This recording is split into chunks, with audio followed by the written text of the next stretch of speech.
Okay, we still have about 15 minutes for the scheduled start, but there seems to be a lot of you here already. So any questions, anything you'd like to engage on? I know that hand will go up first. Yeah. I mean, let's just engage. We can use this time. Okay, what's your question? GDP. Yes, percent. What we are saying is the growth rate, the GDP is the gross domestic product. It's the amount of money that a city earns. So you measure city against city based on GDP, gross domestic product, which is how much money is being generated within the city. That's why it's called domestic, not international. It's calculated percentage. For example, the UAE economy now has reached 14.2 trillion. If you look at the D33 agenda, you will see we are at 14.6 trillion right now. We will go to 26.2 trillion in the next 10 years. So they are calculating every year how much the economy has contributed, and then they do percentage growth on it. Same as property prices. You are doing an appreciation, you say 5%, 6%, 8%. That is the growth compared to the previous year. Same with the economy.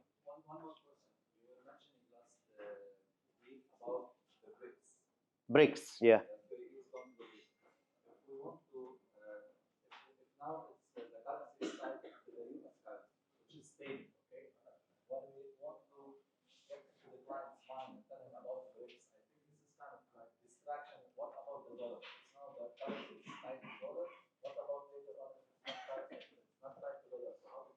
Okay, the best example you can give is the euro. The euro actually was a separate currency platform, and it was doing extremely well till UK pulled out of it. Okay, then euro got slightly weakened. But the reality today is the Middle East is contemplating its own currency. They've been talking about it for the last 5 years. Now you have BRICS that's talking about it. You will actually see more and more countries are moving away from the dollar. The president of France has said that Europe should consider another alternative, maybe gold, not the US dollar. Japan has agreed to do foreign trade by not paying in dollar, but by paying in local currencies. China and Russia have both said, we want to abandon the dollar. So it's just happening. It is something that will come up in the future. However, it is still speculative. Nobody has got clear answers on these. So generally what you should do is, at this point in time, no one can give you a clear answer on this. So it is still the dollar that is king right across the planet. Sorry, what? Oh, that 2014.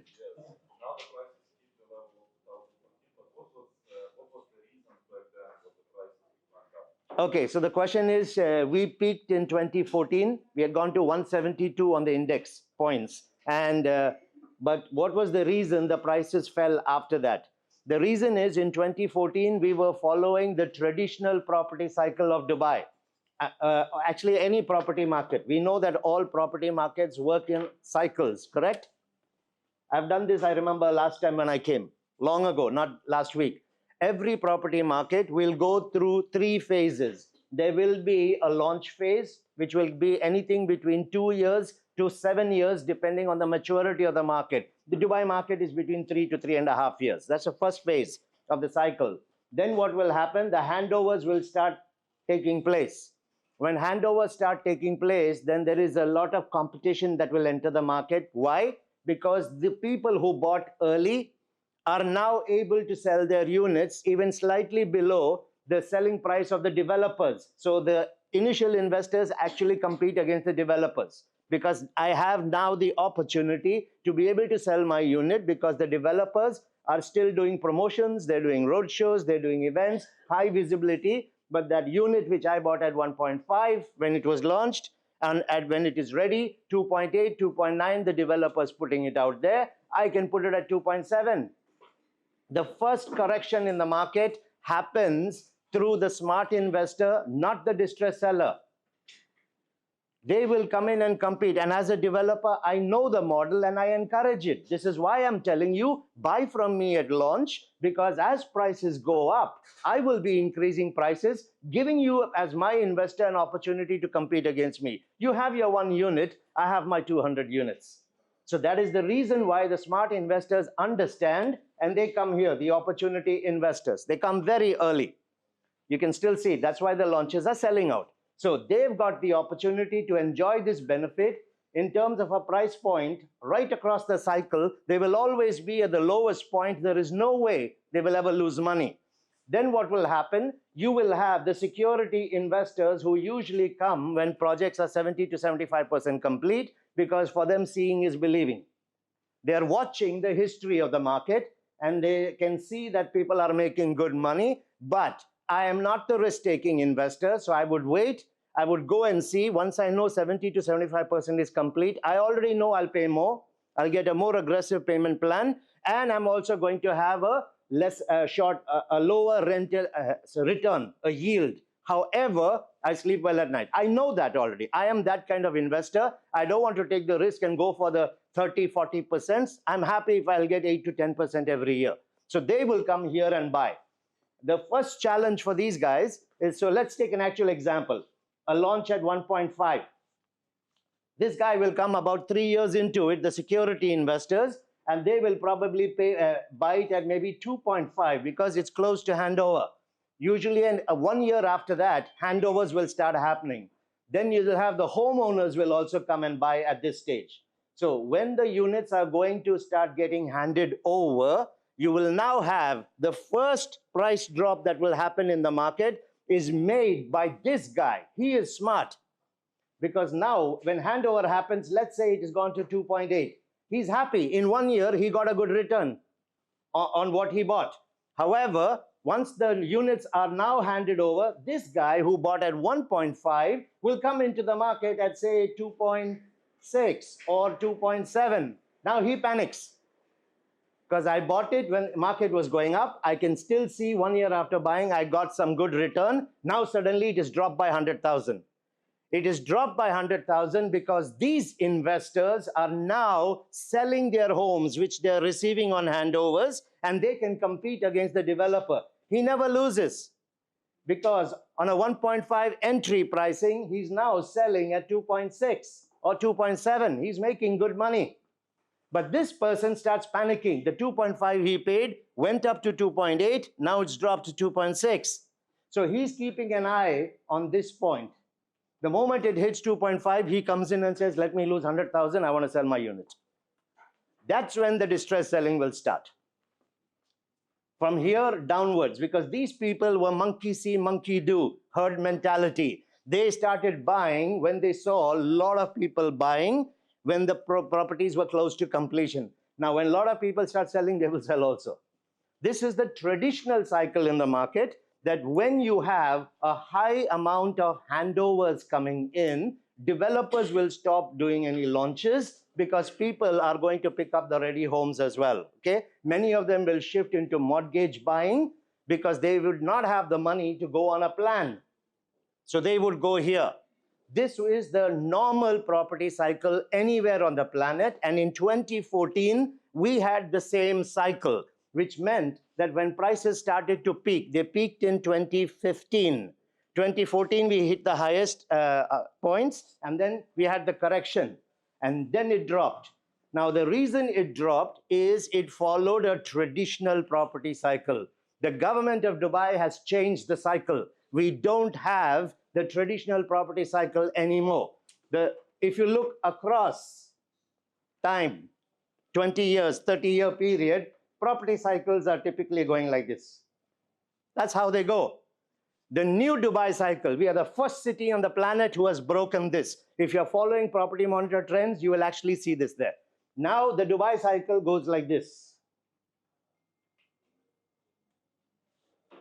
Now, as an investor, when you look at the traditional cycle where you have an average pricing across the years, and now you have this sort of pricing, which market is more attractive?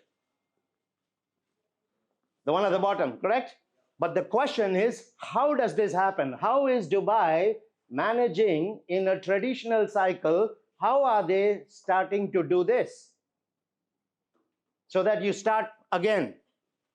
The only way you can do it when you have a lot of handover here is by increasing the rate of absorption of these homes.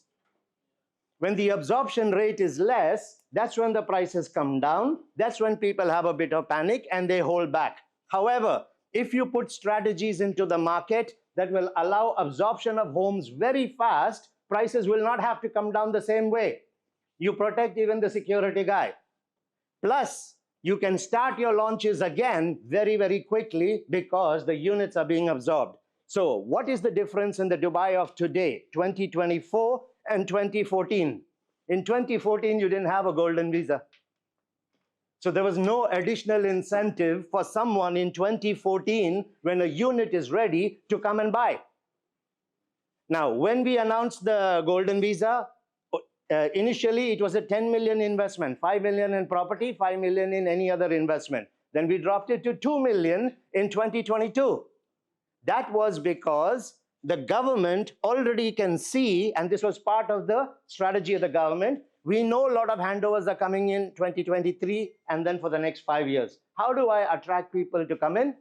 Come and invest in property. Just 2 million, get a golden visa. And we saw what happened last year. 157% was the increase in the application for the golden visas. And it was property related, not qualification related. You have certain qualifications, you can get it. It was property related. Then last year, we dropped it to 1 million, correct? Beginning of this year, what have we done? Down payment. So this is now making a lot of people pay attention and want to come and start to buy property. So in 2014, we never had this to attract the world to come in and take properties that were close to completion. We never had a D33 agenda but from the city of Dubai to double our economy. We never had that agenda.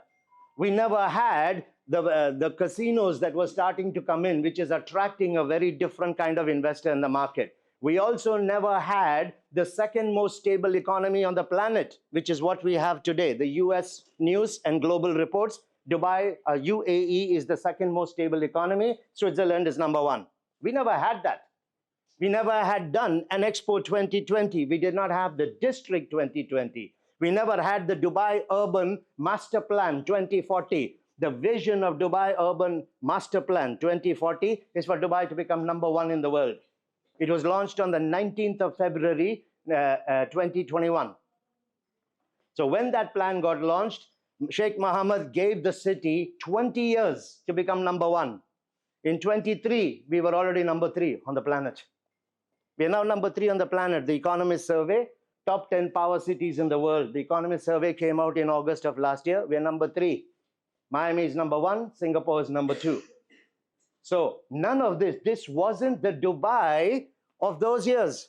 We did not have in 2014 the highest millionaire migration into the UAE. We are now the highest on millionaire migration.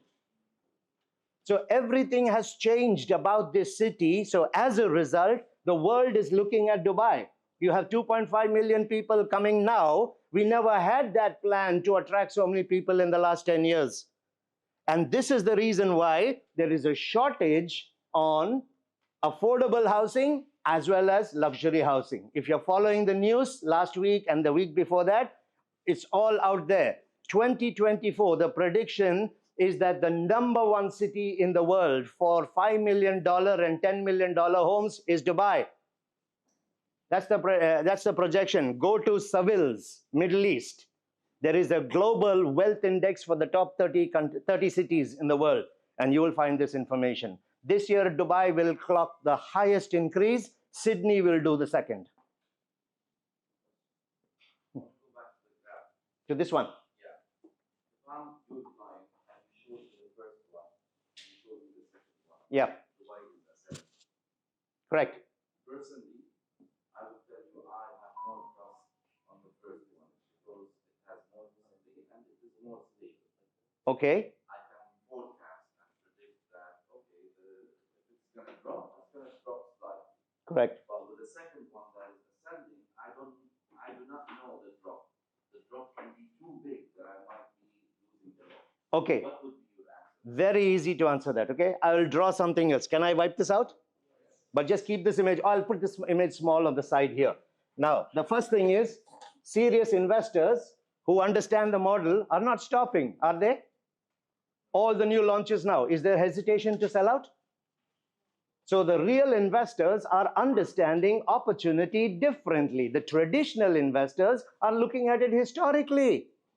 Now, if you're that kind of an investor, we have two types of investors: opportunity investors who are risk takers and who are future focused. Okay. You have the security investors who are low risk takers and they're historically focused. They look backwards.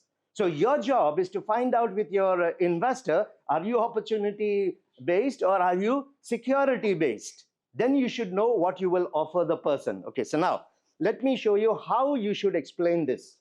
Firstly, okay, let me finish this. Okay, I'm here only. Yeah, same one. I'm still on the same point. Okay, so first thing that you have to be able to understand is how do you convince an investor that the market is in an upward swing and will continue to stay that way? There's only three ways you can explain this. One, by showing the future economic trends of the city. If the economy is in an upward trend, real estate has got to continue to grow, because the other word for real estate is infrastructure. You cannot have an economy developing and growing, but you're not adding commercial space. You're not adding retail. You're not adding hotels. You're not adding the malls. You're not adding communities, residential towers. There is no way an economy can continue to grow without real estate continuing to grow. So that's the first thing you have to be able to show any investor. What is the vision of that particular city for the next 10 years at least? Then you will be able to justify why we are having this kind of demand in the city. So the first is projections for the future, because real estate is about the future, not about the past. The second indicator is how are globally recognized reports mapping Dubai against the best 25 to 30 cities in the world. So you are looking at the best performing cities and how is Dubai performing against that. Use international reports. Knight Frank, one of the top 5 on the planet, based out of UK. You can use the CBRE, Coldwell Banker Richard Ellis reports. Okay, they are the oldest and the biggest real estate brokerage company in the world. There is the UBS Global report that is telling you that there is no bubble in Dubai. I'm sure you all know that report, right? The UBS Global. You now have Seville's Global Prime Real Estate Index, which is showing Dubai in an upward trend. There is Realist, which is a company that uses artificial intelligence. They had the most accurate prediction last year about Dubai. So there are these multiple reports. You have Henley and Partner report, which will tell you that the millionaires of the world are leaving London, they're leaving the US, and they're choosing Dubai as future homes. So you need to bring all global reports that are mapping what is happening in the top 25 cities. Seville does 30 cities. So the reports are saying Dubai is on an upward trend. Okay? Along with the reports, the economic agenda of Dubai is saying the same. Second indicator. Third indicator, what are the developers doing today? Sitting down, or are they putting more inventory in the market? What are they doing? Why do you think they're putting more inventory? No, they're putting it because they want to lose, correct? They want to create financial liability upon themselves, yes? Emaar is announcing 2 new master developments this year. I'm not talking additional inventory in Creek Harbor, Valley, Mina Rashid, that's all happening. But now they're announcing 2 new master communities at a point like this when we have gone past our prime index last year. Are we suggesting that Emaar, with 24 years of experience, cannot understand market potential, where the government is going in the future, and what is the requirement? All the developers are launching right now, right? Public as well as private. So you can see breaking past trends. Whenever the market peaked, developers held back. They only pushed existing inventory. Now you are seeing a different trend. Even the developers have broken trend. And they're continuing to launch because they work aligned with the government, the Department of Economy and Tourism, DET, and they're working with the Sheikh Mohammed's agenda for 2033 and the urban master plan. So because of that, we know there is a shortage. We have 250,000 people coming every year now, and we have 20,000 homes handing over every year. We are short of homes for the next 10 years in Dubai. So now we got the reports giving an indicator. We've got the economic agenda showing us where we are going. The developers are promoting and launching, but what's the real key indicator? Is it selling or not selling? Everything is selling out, right? So the reality on the ground is not supporting what the investors are telling you when they sit with you.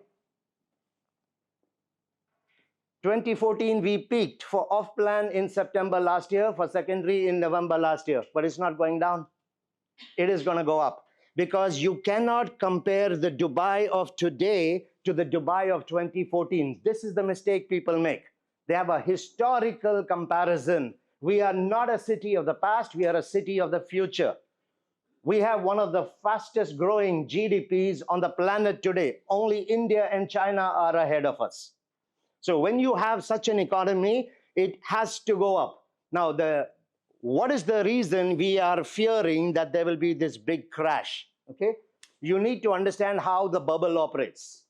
A bubble operates when you have, by definition, a rapid increase in prices consistently over a certain period of time. However, that is only part of the definition. This pull away is happening on an economy that is flatlined. So you have an economy that is largely growing like this, marginal growth. The global economies now, World Bank, IMF have all said 2.2% this year. 2.2%, okay? Now, the prices in property are growing like this. When you have this sort of a scenario, the risk for the bubble is very high, because the prices are pulling away in one industry. As a result, there will be a collapse at some point in time. But is this the economy of Dubai now? That's what you have to look at. Never separate real estate from the economy. If you look at it in isolation, you will not be able to explain. The D33 agenda is going to double our economy in the next 10 years. From 14.6 trillion, we will go to 26.2 trillion. We are opening 3 new logistics corridors: Latin America, Southeast Asia, and Africa. Africa, we know, is the rising giant that's coming up now. We are already tapping into them.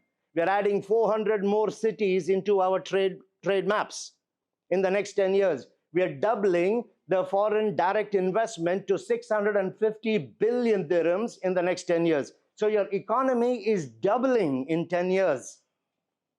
You're averaging a 7.6% in the first year, and then it will accumulate. On top of that, you'll go to 8% and 9% in year 4 and 5. So when you have an economy that the US is growing at 1.3. Now, so when your economy is going in that direction, you will have demand. When you have demand, will prices fall or rise? They will rise. Now, you have population that is not stagnant. It is growing. Correct? We know the population is growing here, right? In Dubai. Now, you also have new kind of buyers. The first-time buyers have increased in the market. Last year, 71,000 of the 166,000 millionaires who bought were first-time buyers. That was a 43% increase in first-time buyers in the market. So your economy is growing, your population is growing, your first-time buyers coming into the market are growing, millionaire migrations are all going up. And in this market, where is the bubble? Secondly, okay, the price will drop when the gap comes up. We are short of homes for the next 5 years. Go to any developer's office, sit with them. Don't sit with the sales guys, yeah? Half of them don't even know what the hell is going on. Go and talk to one of the senior people there. Go and sit with an Amira Sajwani. Talk to Hussein, talk to Amit Jain. These people are not crazy. Why are they launching all this? Let them explain to you what is the future of Dubai. And if you study the history of all the major cities in the world, they all grew this way. We're still averaging $830 a square foot, well below the top cities in the world. And it is going to continue to grow. Once the casinos start up, you will see what's going to happen. A completely different kind of buyer is coming. We are already number one on the planet in terms of ultra high net worth homes. Okay, so you will see that going even more into through the roof when the casinos open. So there are no indicators in the market. There's no credible indicator. Find me one report, one credible report, one credible TV channel that is telling you the prices are going down. Find me one. But I'll show you 10 reports and the top internet or top agendas which are showing that we are going upwards. Now then you decide what you want to believe. People who will sit down and tell you the market is going down, they have no clue. They shouldn't even be investing in this market. We don't want these kind of guys. They have no understanding of the city. The reality on the ground is every launch is selling out, right? What happened with Nakheel last week? Sold out? Didn't sell out. What's going to happen with Dera Highlands? Huh? Villas. Did you see how many people are waiting all night? Does that look like a market that is going to slow? Are these people mad? Palm Jebel Ali, 80 hotels are going to start launching from this year, right? A 200 billion project. Nakheel is crazy to launch that now. So the real indicators on the ground are completely different from the perceptions that people carry. Our job is to educate them. They will come looking historically at how markets performed. We understand that. How many of your investors have heard of a D33 agenda? I don't think anybody knows that. How many of them know about the urban master plan? No one knows that. How many of them know about doubling the economy in the next 10 years? They don't understand that. So they are going to separate and look at real estate and its performance individually, separate from the economy. You cannot do that. Greenfield foreign direct investments. Today we are number one on the planet. Did I talk about this last time? Greenfield? Okay, let me give an example of what this is. Sheikh Hamdan announced this in July last year. Dubai is number one on the planet in greenfield FDI investments. What does this mean for the city? And you tell me if real estate will not grow because of this. Okay, I won't tell you, you tell me. There's two kinds of investments. When these large multinational companies come into a city or a country, they can come as a brownfield investment or they can come as a greenfield investment. A brownfield investment is where you come into a city, you partner with a local giant. The benefit of the partnership is brand reputation is established, the local brand. There is the marketing networks, the logistics, the factories, the workforces, the political ties, licensing, everything is already done. So you come in a joint venture partnership and you bring your brand into the country. It requires a large amount of investment, but not that big. That's called a brownfield. Greenfield investments is when the large international corporations come and set themselves up from scratch. When Toyota went into Mexico, they did not partner with a local giant. They created a second Toyota. From building the factories to the housing complexes to local and international recruitment, fresh licensing, new logistics core, they built the company from scratch. Hyundai cars did the same thing in the Czech Republic. Weber, the American company, did it in Poland. So you go in with a much heavier investment because you are starting everything from scratch. There is no way as a company you will even break even for 20 years. But these are international corporations. They're thinking 60, 70, 100 years into the future. So when they come into a city, they are putting their stamp of approval not in just the current global positioning, but in the positioning of this city 20 years in the future. That is the stamp. These are the best countries in the world. And last year, just by the middle of last year, we had already gone to number one. We had 511 greenfield FDI investments. Sheikh Hamdan announced it. Number two was Singapore with 186. The gap between number one and two is 325 projects.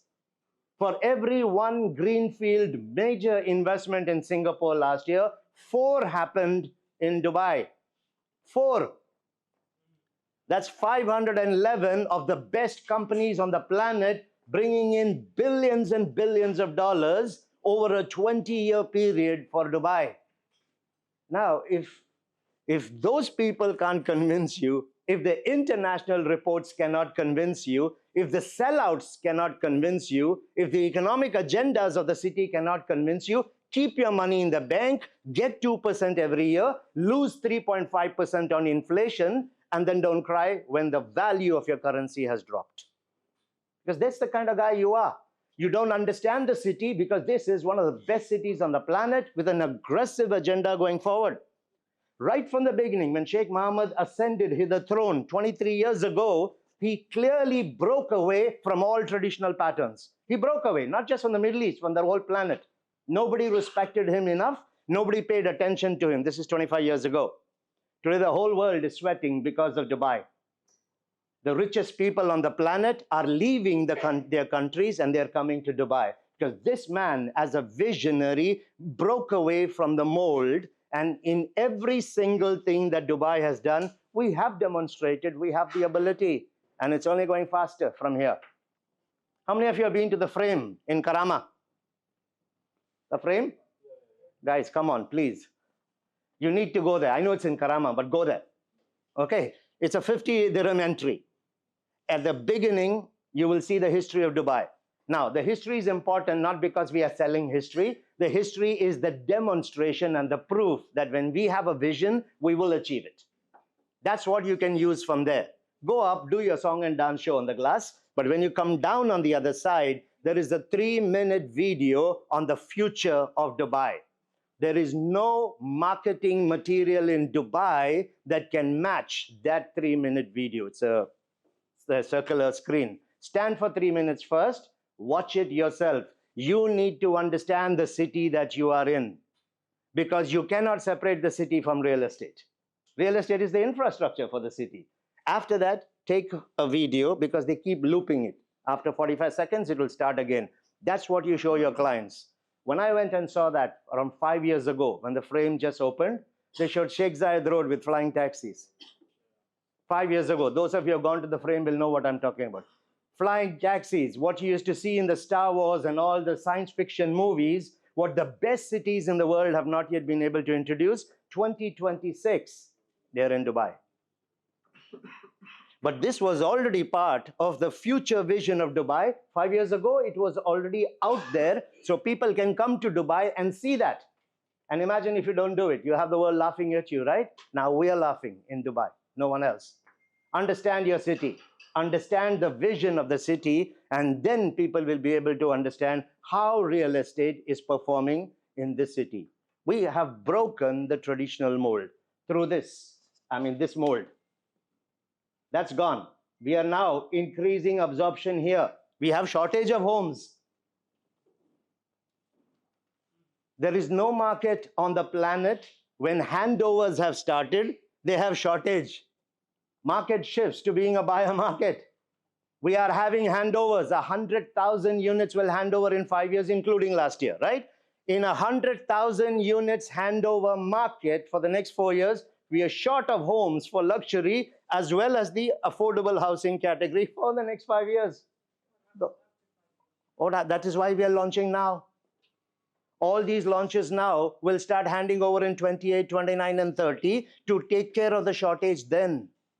What was launched in the last 3 years was not some blind launching. It was in line with the urban master plan for 2040 and the D33 plan. So the launches that have happened in the last 3 years are going to feed the market for the next 4 years. The launches of now are to feed the market for 4 years later.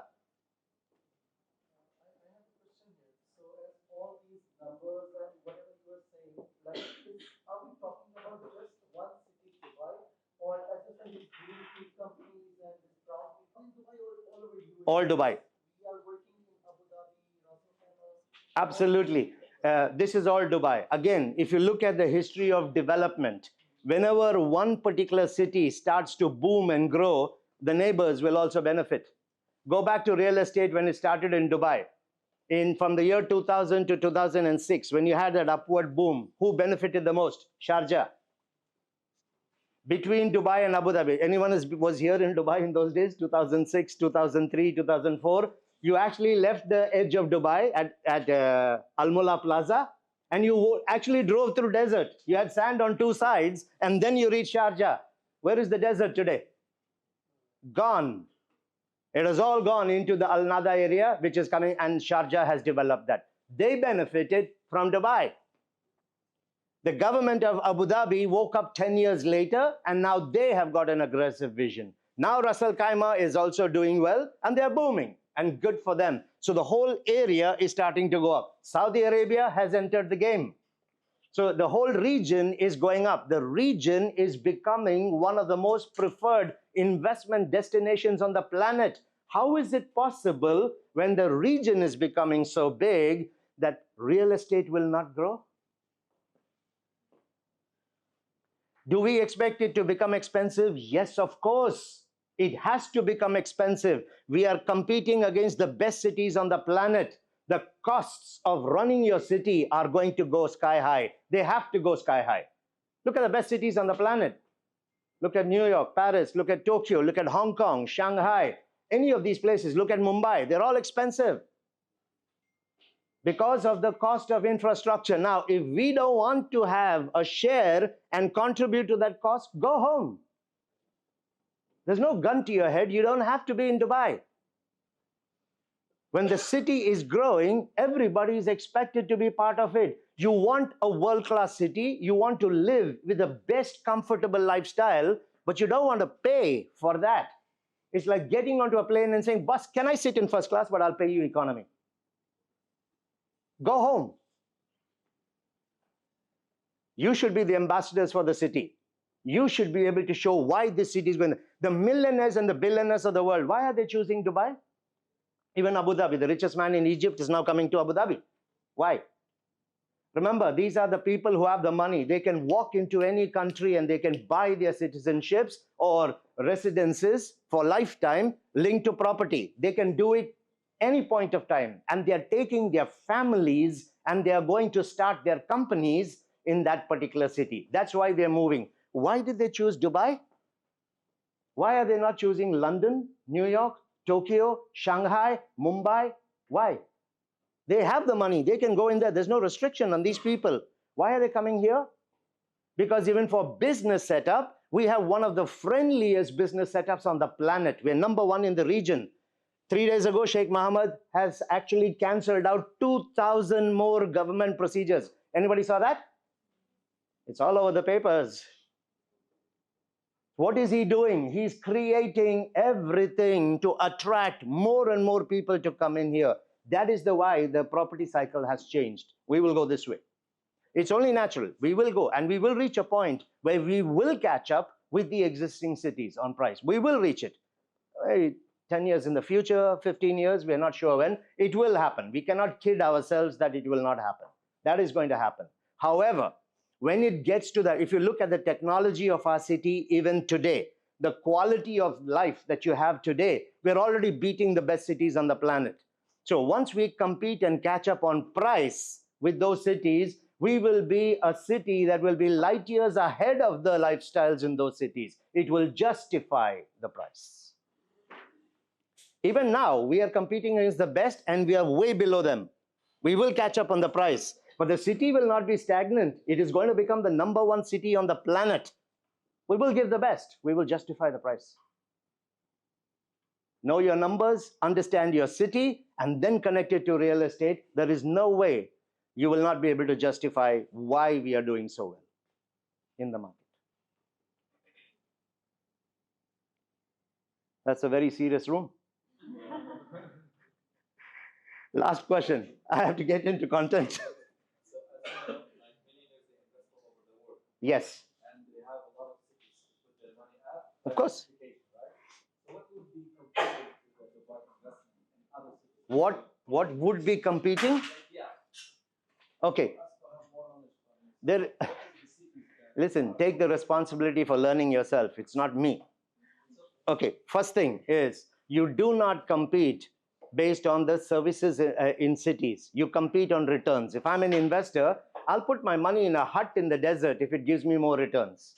So what you have to be able to do, your competitive analysis, this is why you look at reports like Knight Frank, Savills, and you look at CBRE. And you have to show in the top 25 cities on the planet, when you put $1 in Singapore, when you put $1 in Mexico, you put $1 in London, and you put $1 in Dubai, which one will give you a higher rate of return? To the investor, that's what matters. Dollar to dollar. Don't compete on price. Price has no meaning. A Bentley is more expensive than the Kia, but it delivers a different level of service. So you should not be comparing the Kia and the Bentley.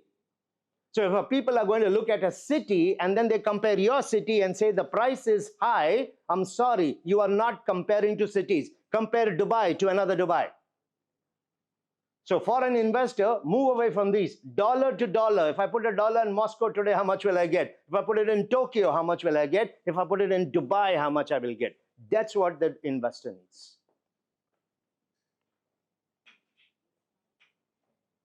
Okay? Right. Now, let's get into the content for today. I've got handouts again. We just need to pass them around. Okay. Now, today what I want to touch on is some closing techniques and approaches that you can use, right? I've been given an agenda for 4 weeks what to do. So last week was about the leads. This week, we're going to look at some closing techniques and a few negotiation approaches that you can use, okay? Before we get into the closing techniques, I just want to take us back to the basics of closing. Closing is something that most of us have maybe not the right idea about closing as well. When does closing actually happen? Let's go back to the basics. When does closing happen in the sale? Anyone? In the middle of the sale. Anyone else? During the sale, which is like middle of the sale. Yeah? From the beginning. Okay. Closing never happens in the end. That is for sure. What happens in the end is just a wrap up. You just bring everything to the close and it's done. But closing happens throughout the sale, right from the beginning. The first thing that they need to close out on is you. I need to believe that you make sense, so I want to actually go through this with you. If I'm not convinced about you, you can present as much as you want. There's no way I'm buying. So there are different types of closes that you will have to do in your selling process. So the first thing is closing happens during the sale, not at the end. When we carry this unconscious belief that the closing is because you see, the check. Thank you. You saved my voice. Is it on? Yeah. You need to check where it is. Okay, works? Yes? No? Maybe? I'm louder without this. I guess it will work like that. Holy cow. So I'm going to be stuck like this. All right, no problem. This mic, you saw the singers and everybody. Singers. You have singers here? Yeah. Okay. You know what? I think I'm going better with this. But thank you for bringing it. Okay. So where was I? All right. Now, when we have this unconscious belief that the closing happens at the end because we connect the closing concept with the check and the signing. That is not true. That is just the wrap up. They're finishing the formalities at the end by signing on the dotted line, giving you the check or doing the transfer. That is not closing. So when we believe that that is closing, we put pressure on ourselves and the pressure builds towards the end. And it's not easy, right? I've made so many phone calls, so many follow-ups, probably had 4 or 5 meetings, 5 or 6 viewings, and now I've come to that point where I have to ask for the money. So it is true that a lot of times the salesperson will feel hesitant because this is that one moment they've been waiting for. That is the mistake.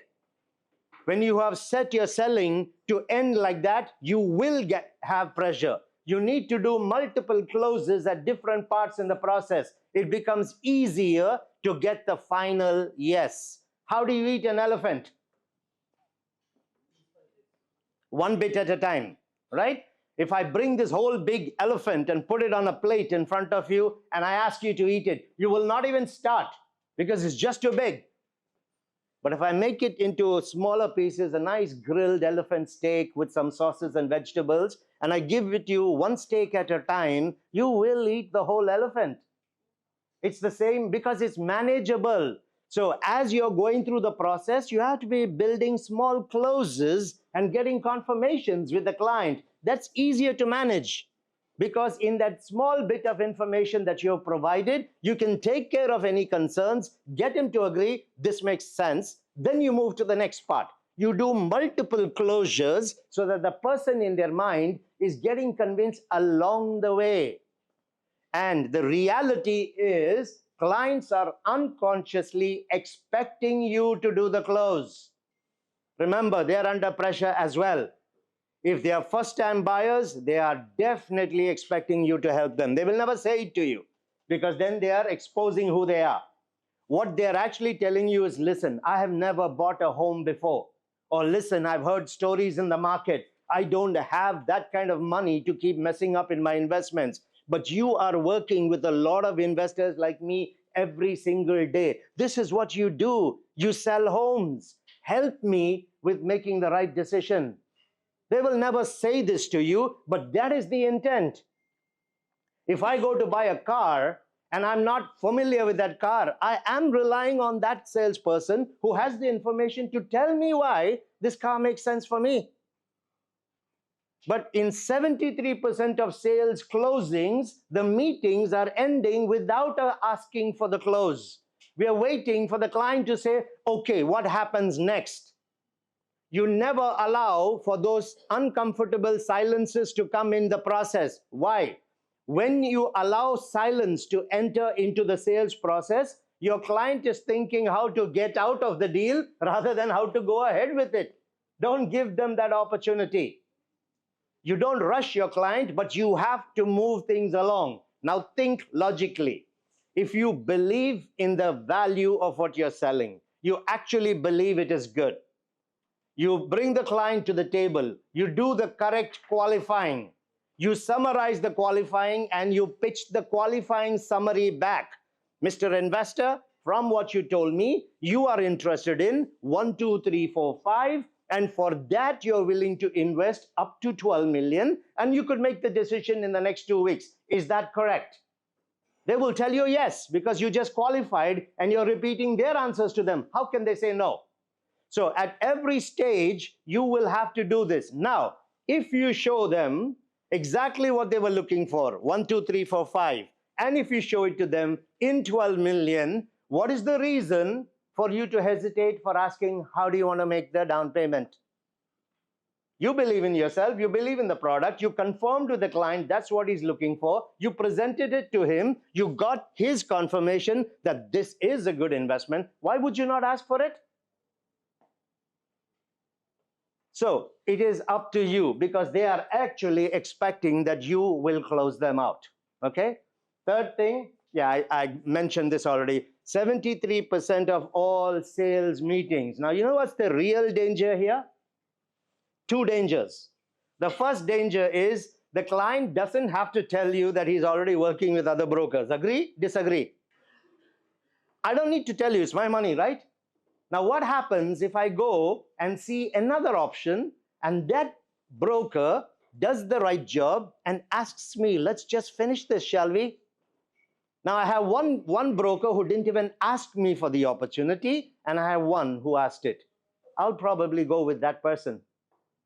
So that is what is happening. In 73% of your meetings, if you're not asking for it, it means in 73% of your engagements, you are probably allowing someone else to take the business. The second challenge with this is when you don't ask for it, clients are more likely to tell you, let me think about this, I'll come back to you. And do you think they actually think about this when they go? They forget you the moment they walk out of the door. 90% of what you presented is gone from their mind anyway.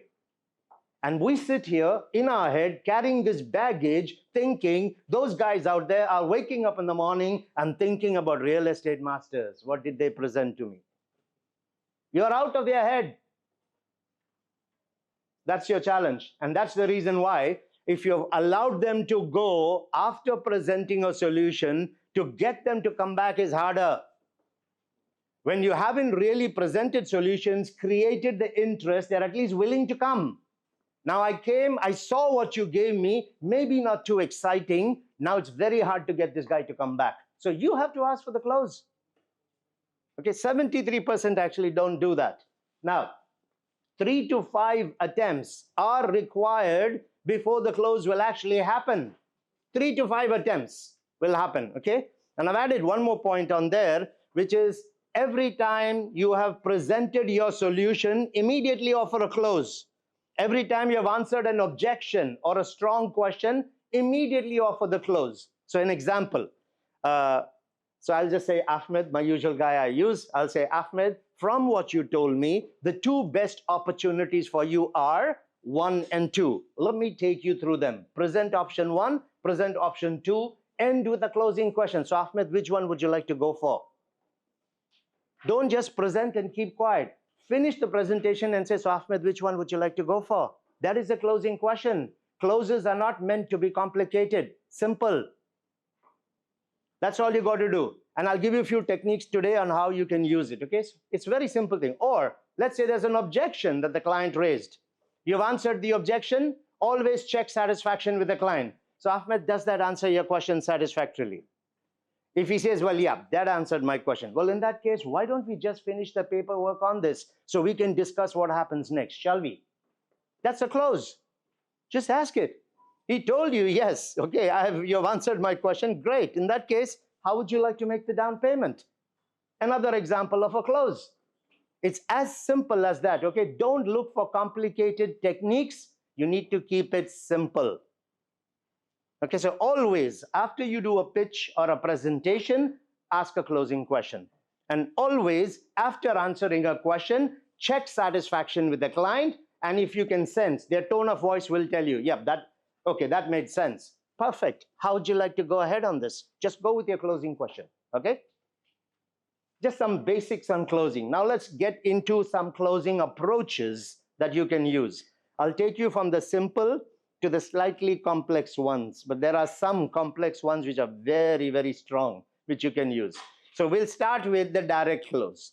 The direct close is the easiest one to use, and for investors, opportunity-based investors, those who are high-risk takers, they prefer the direct close. They are direct themselves.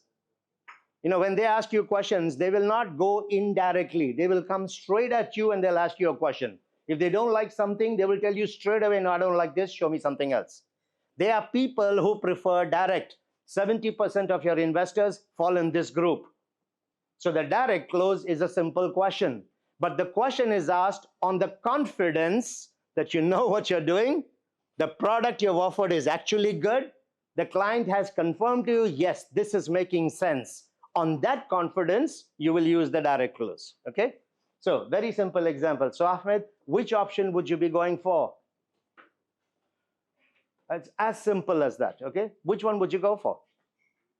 Another example of a direct close. How many units are you looking for? How many units are you planning to buy? I was actually in Pakta, but this is many, many years ago, right? For most of us, our minds are limited, right? We want to see small things. There was this sales manager in Park Towers, Damak, and there was a client with him, and Hussein Sajwani walked in. I'm talking 2005, 2006, right? See the difference in how the thinking was. The sales guy was thinking of presenting a unit. Now, he was looking at Ocean Heights. Now, Hussein walks onto the floor, and Hussein is introduced to this investor, and the sales manager, he's looking at buying from us. Hussein said, excellent, how many floors are you looking at? He went straight into a closing question. But he didn't ask which unit are you looking at. How many floors? That's because Hussein's mind is that big. So he's not afraid to ask for it. So I'm just saying that you should be bold enough to ask for it. That's it, okay? What's going to happen maximum? They will raise an objection. Good for you. I'll come to you. They'll raise an objection, which is good. That means there is something that's holding them back. They'll bring it out and you have a chance to address it. Address it and say, does that answer your question satisfactorily? Well, yeah, that answers my question. Well, in that case, why don't we finish the paperwork on this? So you can still go into the close with that. Question?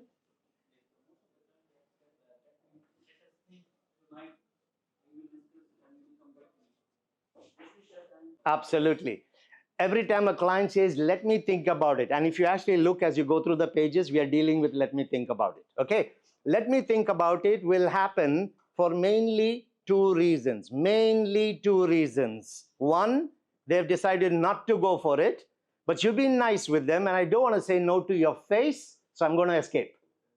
This is one reason they will say, let me think about this. Okay? The second reason they are saying it is that you genuinely have not presented something that they may be interested in, or it may be very good, but the manner in which you positioned it, they couldn't see why this made sense to them. That's what happens. Third reason, one more reason is there. Did I do the, yes, okay. A few months ago, we did left brain, right brain, right? Last session, I didn't do it. Okay. So, did we check? Do we check with our clients? Are they left brain or right brain? So, if I'm not checking with my client, if they are left brain or right brain, I might have been presenting in a very right-brained approach to a left brain person. And so, while it is making perfect sense to me, because I like to say things that way, it made no sense to him, or it didn't make enough sense for me to put 2.5 million. I'll come to you. Why? People buy from people they like, but people like themselves. You don't present the way you understand or like an opportunity. You present the way the client needs to understand it, so he will like the opportunity. And that can be completely different. So it's really important that you have to be evaluating, is my client left-brained or right-brained? Otherwise, you're just speaking into the air. It's not getting in here. And when they have come to sit with you, because closings are happening at that point, when they come and sit with you, they're not going to be rude and get up and walk away. They'll just sit there. There will be something that you're talking about. They've already decided, I'm going to at one point say, let me think and I'll come back. Once they've made that decision, at whichever point in the process, they're not listening to you anymore. So I'll come to what she had a question first. So I think it's really important to keep these things in mind. There is one type of buyer who will say, let me think about it, and he actually means it. He actually means it. I know some time ago we did the 4 types of buyers. There is a buyer called the organizer profile. Organizers are low risk taking, high need for accuracy, do not accept anything without proof and evidence, very, very methodical and logical in their approach, want to fact check everything. Think of lawyers, accountants, auditors, research type of people. They come from this group. They have a very, very low risk appetite. These kind of people also don't like to be pushed into a decision.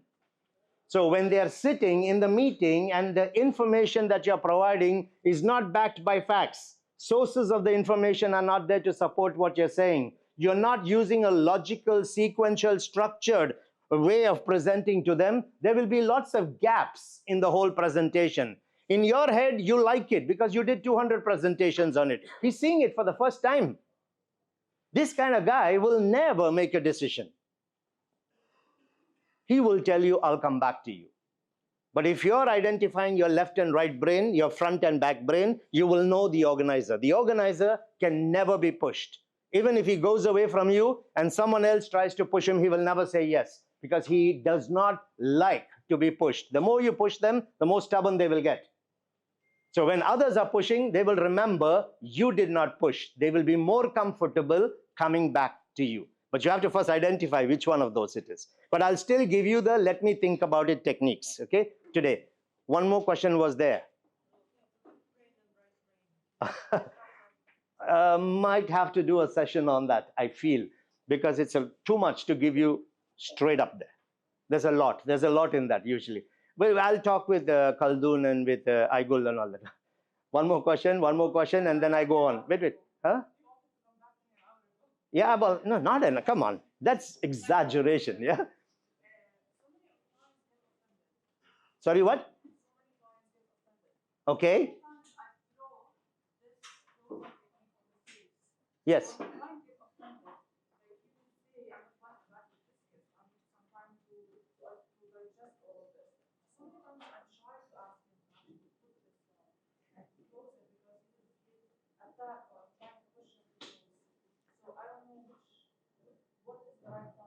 Okay, so what you're saying is that clients, sometimes they will come back at you. They get offended when you're asking for the deal. Think logically, okay? Why did he come in the first place? Because he's interested at least. You have done some pre-qualifying. Millionaires are not going to come and waste 2 hours, 3 hours in the desert. Okay, because if I'm just curious, I'll tell you, send me WhatsApp or email. If I've come, I'm interested and I want to consider it. That's the first thing.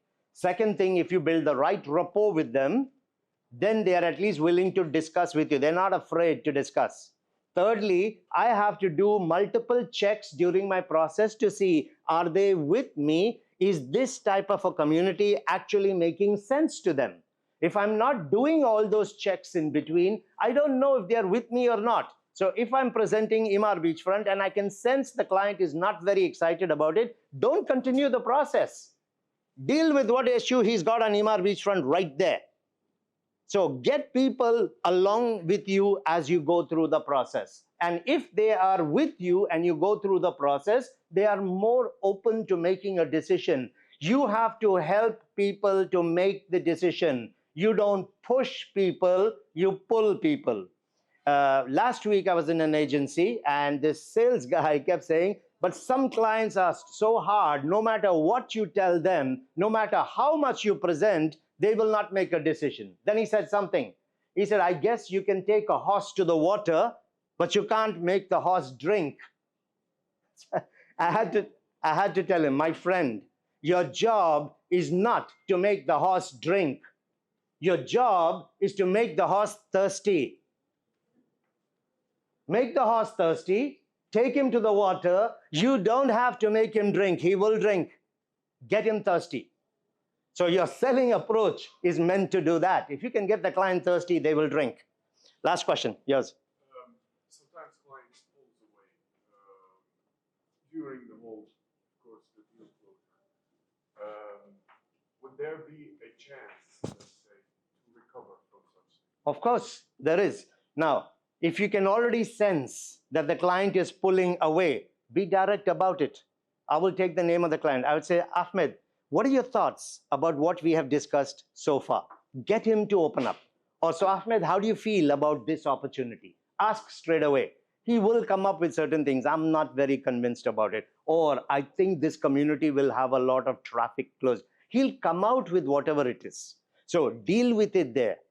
But before I do, let's say he tells you something, I'm not convinced that this community will really give me that kind of return. I'll say, well, I'm glad you brought that up. Is that the only thing stopping you from going ahead? If he says, well, yeah, that's what's stopping me, then I'll simply ask, so when you say this community won't give returns, how exactly did we decide that?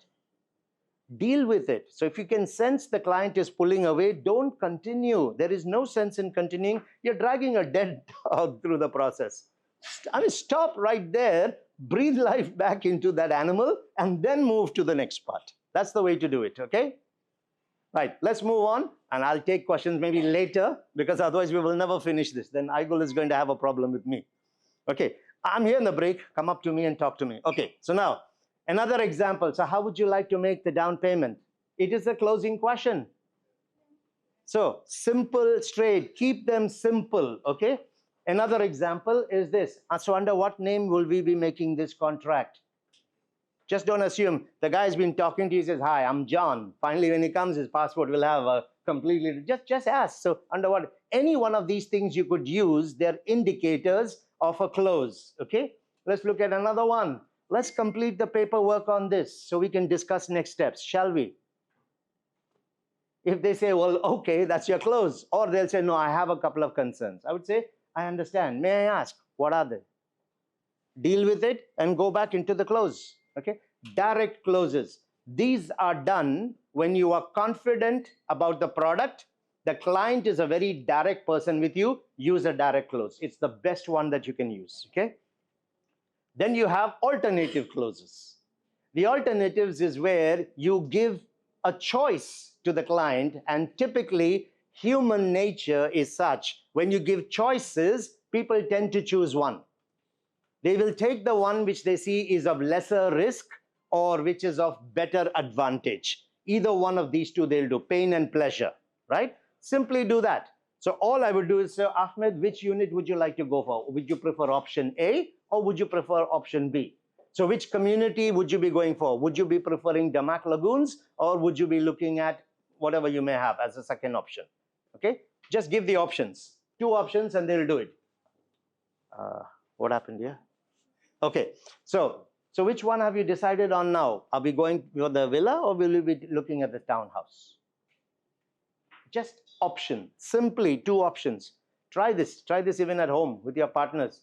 Sweetheart, where do you want to go for lunch today? Italian, Chinese? Well, I don't know. So which one, Italian or Chinese? They'll tell you one, Italian. Okay, let's go. Khalas.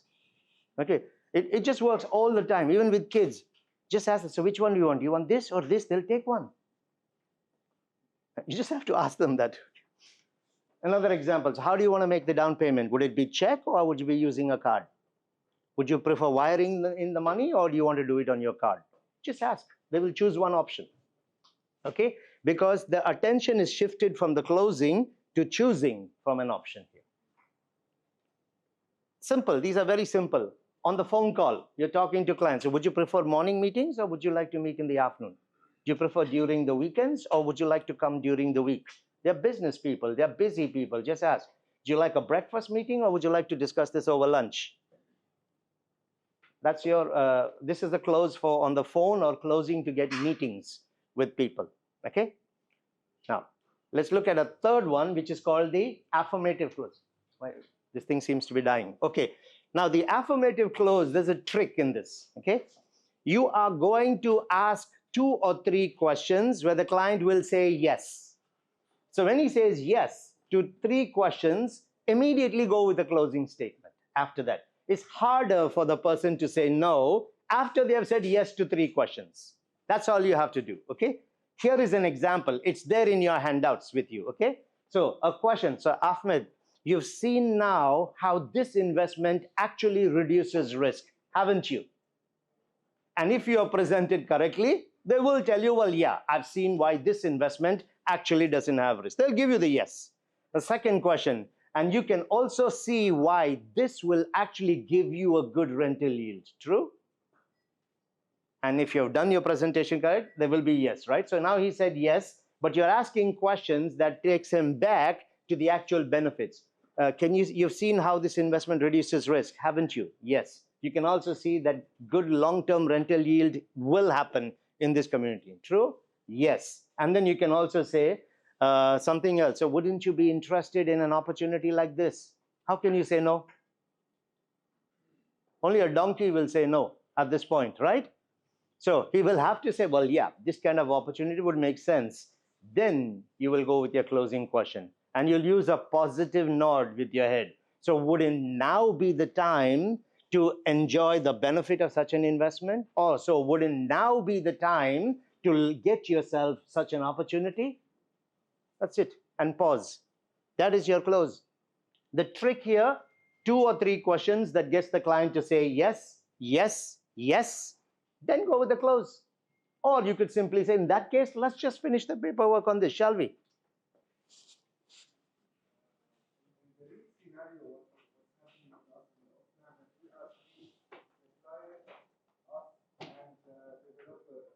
Say, okay. Okay, actually, that's a very good question. Typically, it will be 3 people involved. It would be you, it would be the salesperson in the developer's office, and it could be the client also, right? Now, the way I work with salespeople, you have relationships with certain people, right? Yeah, I always agree a work pattern with the people. So if I'm going, for example, to Emar, if it is a Santosh I'm working with, or it doesn't matter, anybody, a Karishma, if I'm working with them, I have a coffee with them beforehand. When you go into developer sales centers, you may have clients, you may be going for product briefings, you may be going for launches, training. After that, just walk up to people and talk to them. Say, hi, by the way, I work with this kind of a network. They're usually looking at an average investment of $1 million and above. I'd like to work with you on this. Would you be okay if we sat for 5 minutes? Now, understand their approach and their style. So let's say I were to bring a client to you. What would be the approach that you would use? It's very important that you set the working agreement, because when you speak and the sales guy there speaks in a completely different way, the client gets confused in between, or they may not even like it. So set a working relationship. I don't work with all salespeople or any salesperson in the developers. I've got people, I built my relationship. And how do I do it? I walk up to Tariq. I said, Tariq, the only way we make money when we are working together is if we are both aligned. This isn't about bringing someone into your sales center. It's about you and me partnering together so we can help the client get the best possible investment. So I need to tell you how I work so you understand what I've done with my client before I bring him to you. And I also need to understand how you would do a presentation and close out clients. Build synergy. If you don't build synergy, at some point you may even find you are saying something contradictory to what the salesperson is saying. And the client would not know then who to work with or what's the real truth. Build synergy. Whenever you have, see, if it's you and a client, it's just you and a client. When a third person is involved, there has to be alignment. Now, the alignment needs to be done by you. Why? The client is aligned to you. Agree, disagree? You're the one who spoke to him, you brought him to the table, right? So there is some comfort with you. Build the alignment with the salesperson also. That's how you will do business, not just because you take people to the sales center. Build an alignment. It's worth that coffee. How many developers' sales centers would you be going to anyway? 15? Spend 5 minutes, 8 minutes in each of the center with somebody, understand who they are, show them how you do your business. You will actually close better deals going forward. Build that kind of relationship. Yeah.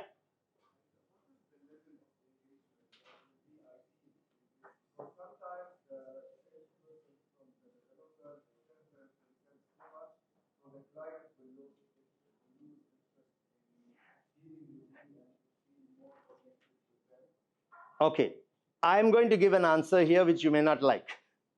Not just you, a lot of brokers. Whenever I'm training in the developer offices, they tell me the brokers have no understanding on our product and they just open their mouth and say a lot of things. That's what I hear there. When I come to the brokerages, I hear the brokers telling me the developers don't honestly care. They just want to close the deal. Their salespeople are not well qualified. So it's always one finger that is pointing at the other. I'll come to it. Okay. The level of engagement, the answer is very simple. It has to be 100% level of engagement. That is, when you are with the client, before you take him to the developer center, you are 100% in everything that you do with the client. When you take them to the sales center, the first thing you have to do is sell the salesperson to the client before you go there. You have to be able to tell the client, Ahmed, when we go to the sales center, there is only one director I work with. I know they have a big team, but the only person I trust my clients with is Tariq. Tariq understands the opportunities. I've seen how he has helped all my clients confidently invest and they've made good returns today. So the only person I'm going to arrange the meeting with is Tariq. If Tariq is not there, I'm not taking you. You should have the confidence to say this. Sell Tariq to them so that when they go there, they actually are open, because his trust is with who? You, right? All this time I spoke to you and we were going back and forth. Now you're handing me over to somebody else. So sell Tariq to him. And then when you are there, you tell him, I'm with you. I will support and confirm what Tariq is saying to you, or I will give you my view about it. But sell that person. It just makes it a lot more easier. Psychologically, they're more open to listening to that person, because I only take my clients to that one person. If he's not there, I would take you at another time. That's it. Okay. It's alignment, really. It's all about pitching. That's what you have to do. Okay. Last question, and then I move on. So I've changed my strategy with the development, with the salespeople for the development. Now I don't let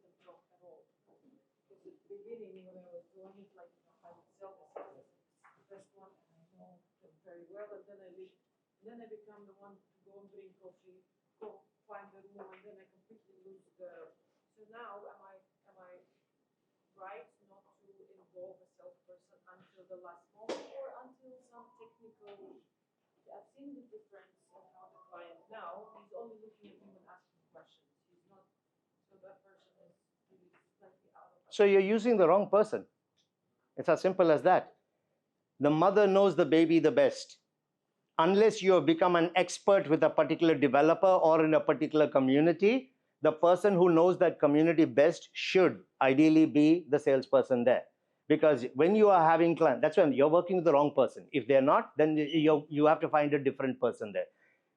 When you have clients, you are taking them all over the city. Today you're promoting a Shobha unit launch. Tomorrow you're promoting an Ellington, and day after you're doing, I don't know, somebody else. You can never be master of all unless you are focusing on one particular community and you become an expert in that. Then by all means you can do the presentation yourself. But if you are not a master of it all, then the mother who knows the baby the best is supposed to be the developer. Your job now is to find who in that community, who in that office is the best one for you to work with. That is important. Otherwise, there are questions people will ask you and you may just not be able to answer it. You will not have legacy. And you need to remember, if I'm taking a client to, let's say there is a launch at Ellington, I know very little about that opportunity. This guy in the sales center is talking to 50 people every month. So while you are going with one exposure, he's got 50 exposures. He's heard every kind of question that buyers are asking. He's found different ways of pitching and presenting it. So he will have a whole lot more. Your job is to find that person. That's it. If you have that kind of a person, then you can always share and get the person involved in it. That's how it works. It has to be a collaborative effort. Why collaborative? When two people are echoing the message, when both are saying the same thing, it builds more confidence in the client. You're also a salesperson at the end of the day. So while I'm working with you, at the back of my head, I know you're a salesperson, you're interested in your commission. But when two people are saying the same thing about the opportunity, it just becomes more credible. But you just need to find the right person to work with. Okay? Going to move on. In the break, come up to me if you have questions. Okay, another example of the affirmative close. Just another one. It's there on your handouts. So here's a different way of doing it. This is more generic. So I would simply tell the client, so Ahmed, we've covered all your needs and concerns in this proposal, haven't we? Something like that. Okay, don't get stuck with the actual words. You don't have to use the actual words, but you're saying something like this. So Ahmed, with this option, we have covered all your needs, haven't we? That's another way of doing it, okay? He will say yes. Then you can ask him, and we've also taken care of the concerns and answered all your questions, haven't we? If he says, well, yeah, you've taken care of that, just go with the close. Well, in that case, let's just finish the paperwork on this so we can discuss next steps, shall we? It's a nice, smooth way of going into the close. But reinforce them. Get them to say yes 2-3 times. It's harder to say no after that. Okay? That's the example of an affirmative close. Okay? We'll take a 10-minute break and come back. I have a few more techniques for you today. Okay, let's continue. We're going to look at another technique for closing, and the technique is called the 1-2-3 benefits close. The 1-2-3 benefits close is when you want to make your closing statement, you will talk about 3 benefits from him going ahead with that. Now, I'm going to give you an example with 3 generic benefits, but when you talk about it, let's say you're presenting Shobha Reserve, you will give 3 benefits from Shobha Reserve when you ask for the close. If you're going to do something in Emaar Beachfront, you will give 3 benefits of Emaar Beachfront, right? So the 3 benefits have to be specific to the opportunity that you are suggesting to him. Since this is just training, I'll give you an example with 3 generic benefits. Now, why does this work? The human mind is always critical and comparative. Okay, we want to compare and then we want to resist, especially in sales kind of situations. So if I tell the client the reason why you should invest in Shobha Reserve is and you give one reason only to the client, just one reason, it is easy for the client to attack the reason. Because you've given him only one, he can find something in that which doesn't make sense. For example, if you say Shobha Reserve is in an absolutely amazing location, he'll turn around and say, but they also, he'll give you something else and say, they also are in a good location. It's easy to challenge it. It's not that he does not believe it's a good location. He could be using it just to negotiate, to counter. But he can challenge easily just one benefit. If you give two benefits, 1 and 2, the mind will very quickly compare between 1 and 2, and whichever one looks less attractive, that's the one they will attack. It's easy to do that. The trick here is to give 3 benefits. Okay, 1, 2, and 3, and end with a closing question. Okay, so you will make 3 benefits and end with a question, because on an unconscious level, when a question is asked, we are programmed to answer. But 3 things will fly into his head, and it is not easy to compare and attack them. Why? Because the mind has to compare. The mind has to compare between 1 and 2. It has to compare between 2 and 3, and it has to compare between 1 and 3. That's just too much to do in that moment, especially if there are benefits and there is a question which is in front of them. So an example could be, Ahmed, the reason why this community works for you is because it has an amazing location, excellent rental yield, and will give you appreciation in the first month itself.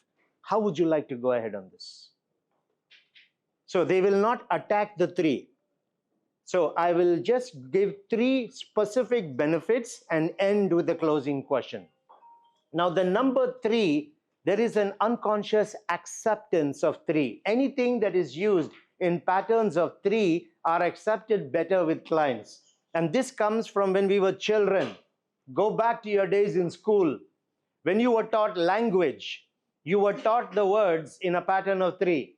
Good, better, best. Small, smaller, smallest. Tall, taller, tallest. So we have this pattern of 3. Look at the nursery rhymes that you had as a child. You have hickory, dickory, dock, pattern of 3. You had all these Goldilocks and the 3 little bears, 3 blind mice, 3 little pigs. Everything went into 3s. When you took part in sporting events, it was always ready, set, go. 1, 2, and 3. Gold, silver, bronze. When you go to Starbucks today, how many options they give you? 3. So this pattern of 3 is hard-coded into us. So when you say anything in patterns of 3 and end with a question, the client goes to responding the question but not challenging the first 3. You just have to make sure that the 3 that you chose are actually good reasons for that particular unit that you are presenting. So you will have to decide that based on which opportunity you're giving them, okay? So keep it specific to that particular community. Now, dominant buying motives. If you know the dominant reason, like the example of the 12-year-old boy who likes nature, make sure that is one of the 3. If the payment plan is something that the father is interested in, make that the second one. So you will only talk about 3 things that were attractive to them based on what you qualified, and then end with a question, something like that, okay? So here's the example, okay? As you can see, or just take the name of the person, okay? As you can see, this opportunity or this investment will give you premium quality, a higher rental yield, and capital appreciation from the first month itself. How would you like to proceed? So the closing statement is giving a reinforcement, a reminder of the benefit. Usually when you ask the final closing question, it's towards the end, the final closing question, right? So the benefits were discussed a little before that. Then some objections came in between, some prices were discussed. All of that has happened in between. So when you come to the final closing question, they may not be connecting that commitment to the actual property, because that has gone in the previous parts of the conversation. So you can bring that back in the closing statement saying the reason this community works for you is 1, 2, and 3. How'd you like to go ahead on this? So remind them of the benefit, loop them back into it, and then give the close question. That's the 1, 2, 3 benefits. It's actually quite simple to use, especially if you have been confirming at every stage in the sales process and they're saying yes to you all along. You simply go back into the pattern of 3. Okay? Now, I have to check on your handouts also. What do we have next? Okay, the tag proposal. Tag proposal is simple. Okay?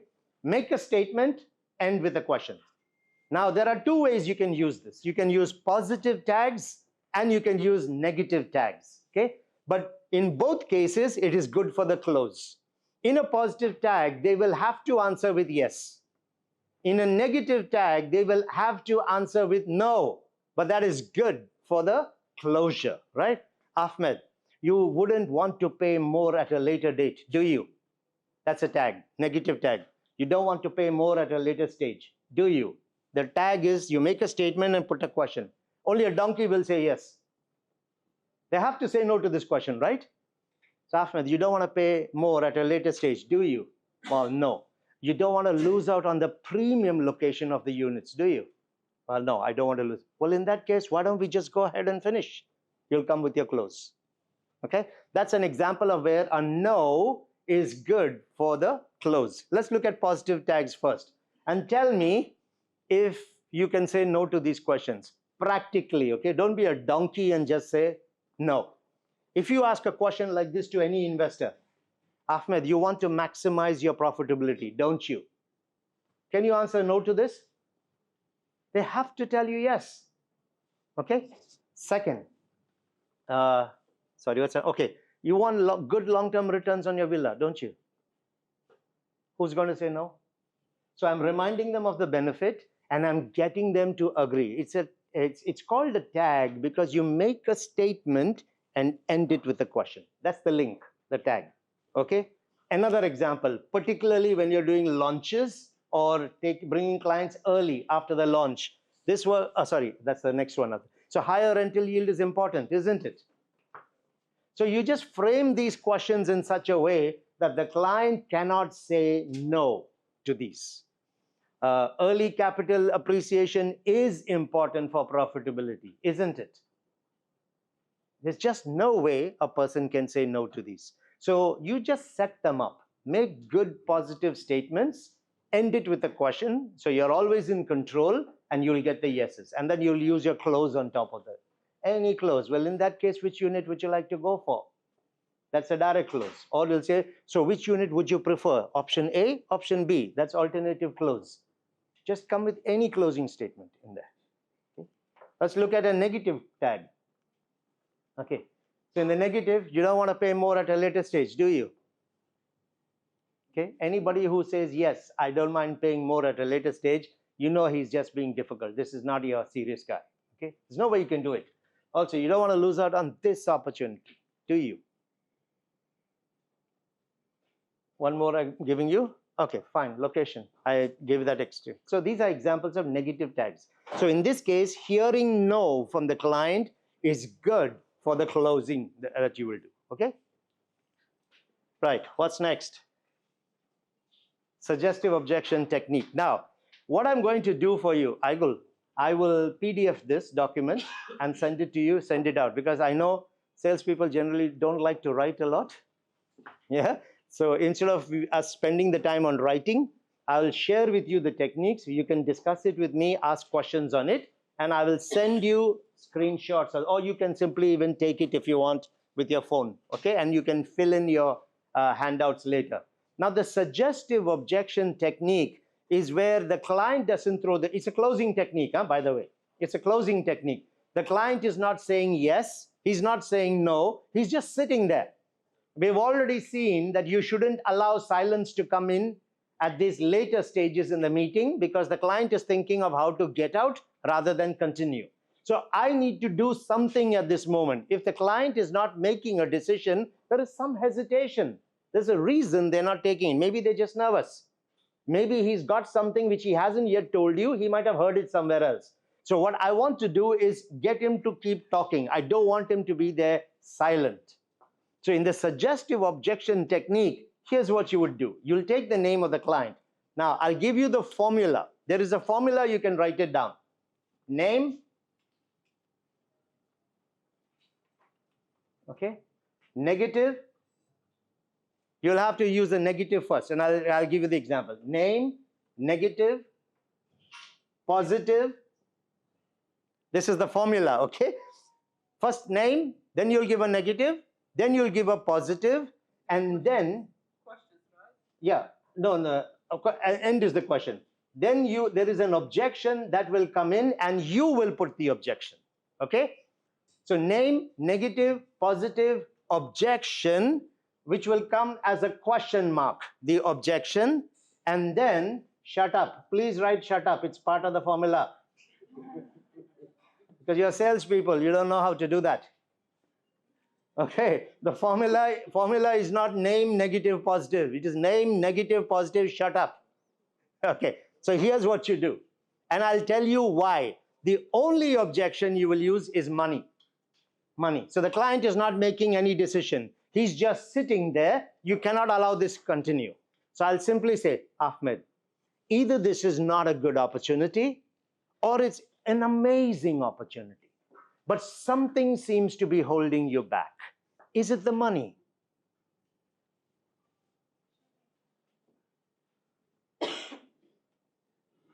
You have to shut up.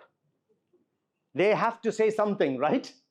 Now, if they open their mouth and say, well, it's not the money, then I can simply say there seems to be something else. May I ask, what is it? Remember, he's not making a decision, so I need to get him to talk. I don't want him to be silent. The best thing to do in such a situation, client is sitting quiet, not making any decision. The best thing to do is go with direct close. So Ahmed, which unit would you like to go for? Now they'll have to open their mouth and say something. All right. So if you're confident, just ask. So Ahmed, how do you plan to make the down payment on this? Go with the direct close. If you don't feel the confidence to go with direct, just go like this. Ahmed, either this is not a good opportunity for you, or it's an amazing opportunity, but something seems to be holding you back. Is it the money? Don't say, is it the returns on the community? Is it the completion timeline? That will open a whole new can of worms. Only money. Why will you use money? Because everybody is going to talk about the money anyway. So if they say, well, yeah, it is the money, I would simply say, I understand. When you say money, what exactly do you mean? Just have to probe and answer the question. After that, you'll simply say, does that answer your question satisfactorily? Well, yeah, that answers my question. Excellent. In that case, why don't we just finish the paperwork on this so we can discuss next step? Shall we? Go with your close on that, okay? So repeat it once again. You can use a slightly longer version also. It's little longer, but it has some power in it. So I'll give you a slightly longer version. Ahmed, either this is not a good opportunity, in which case we both agree you shouldn't go for it. Or it's an amazing opportunity and we both agree you should go for it. But something seems to be holding you back. Is it the money? That's it. They'll have to say something to you, okay? That's a suggestive objection. You are putting it in. What's the science behind this? If a client has come to meet you, if he has told you what he's looking for, if you have presented something to him and he liked it, and he's not making a decision, there must be a concern, true? That's all you're doing here. Hey, what's holding you back? That's the approach, okay? I had this yesterday, and I asked my client, like, why? She requested, I showed her the backgrounds too. I took her there, and she said her objection was that it's too far, but what she heard is that one road is going to be there direct to the community within 2 years, and she started thinking about it. And then she said, like, it's very small bedroom, it's not that big. And after this, so I asked her as well, so what is your objection about this? But she didn't like it. She told me. So I told her about this, yes, we will do this road. And about the spaces, like I have another project which is like acres, it's not here. But are you ready to pay like 6 million? Within this range, you guys have 1 bedroom. This is such a great opportunity to have 4 bedrooms. And you have to do and you have to tell us. So she said, okay, let me check it with my husband and I'll get back to you. At first she was texting me, okay, why don't I go for something that is in the market where I can start earning money directly? I explained for her why it's Then she said, okay, then why will I pay rent in my apartment in business rate? So at least I can go for secondary market and live in it and don't pay this rent. And This- then she showed me, Hmm. she showed me from Property Finder another option for as well the market too. One of the investors is selling his apartment, which is bigger than the one I showed her in the townhouse. He's selling it in 1.6 million. Mine was 1.8 million and off plan. His it was bigger and ready to move. So she said, if you say this is a good investment and the price will go high, then why this is ready and the price is low? Okay, it's very clear in this that there is multiple concerns, not one. The first concern I would have with this approach is if she needs to be checking with her husband, this viewing should not have happened in the first place. This is something you have to qualify upfront. We don't just qualify what is the reason you're looking to invest today or what's the reason you're looking to buy. You will qualify the need, you will qualify the dominant buying motive, you will qualify the money, you will qualify how soon are they looking to make the decision, and you will qualify would there be someone else you need to consult when you're making your decision. I have to ask this before I put people in the car and drive them for 40 minutes. I asked her, she said, I will tell him, I will explain to him about the project. Don't waste your I told time. her, why don't he come to the meeting, or at least we can make a Zoom meeting and you can see the explanation. She Correct. said, don't worry, I will explain to him. I told her, but you will forget all this detail as well. Okay, so, but you went for the She meeting. said she wants to see. Okay, I'm sorry, you're wasting your time. You're wasting your time. And secondly, I do not believe that this lady has sat on Property Monitor and found it. It's another broker who would have showed that to her. So she's working with other brokers also. So she's giving you a lot of concerns, but she's jumping from one reason to another. First, it was about the road. Then it moved to being a small unit. Then it moved to I have to tell my husband and check. Then it moved to I'm getting a ready unit smaller. Why should I pay rent in? So it's going all over the place. So you never handle objections that way. The way to handle objection is when the client brings up the first objection, I don't like this opportunity, or I think it's a little too far out there. My first thing is to use empathy and I'll say, I understand. Is that the only thing stopping you from going ahead? No? I'm going with your words. You gave me it's too small after you explained there is a road coming. Why are we explaining before finding out the other objections? You never answer any objection without first confirming. So if you ask correctly, okay, is that the only thing stopping you? They will say, well, no, I'm concerned about the sizes as well. I said, I understand. Anything else? Get everything out first before you are going to answer. So don't do it, because the moment you answer one objection and then they move to another, it means the first one was just an excuse. So you're spending your time dealing with excuses. That is why they're jumping and giving you different kinds of objections. Don't waste your time.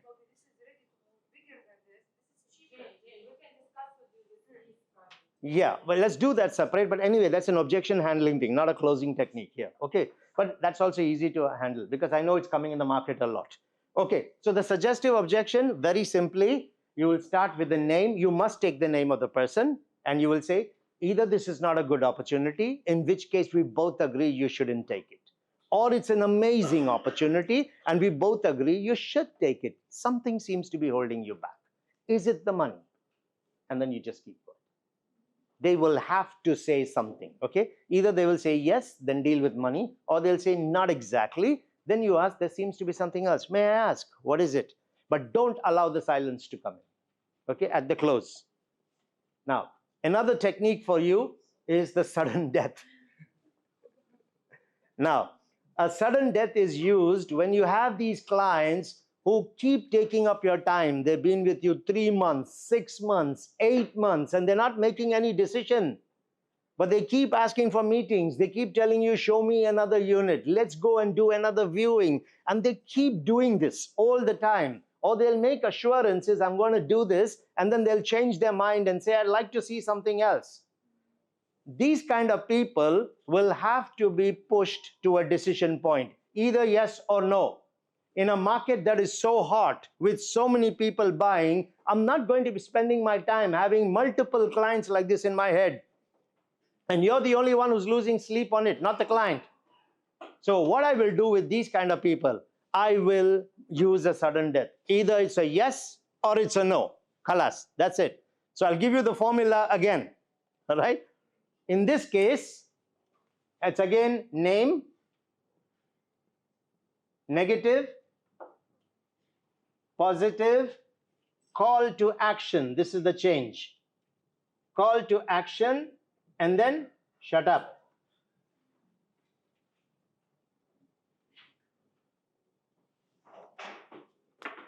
I'll give you 2-3 ways to deal with these guys, okay? So here what I would do, this is a client who's had 2 meetings, 3 meetings, 4th meeting he wants. Let me ask you this. What are you saying in meeting 3 and meeting 4 that is different from meeting 1 and 2? It's going to be the same. The meetings will all go to the same point and you will be stuck on that one point, okay? So don't waste your time with these type of meetings. There is an even more direct way of doing this.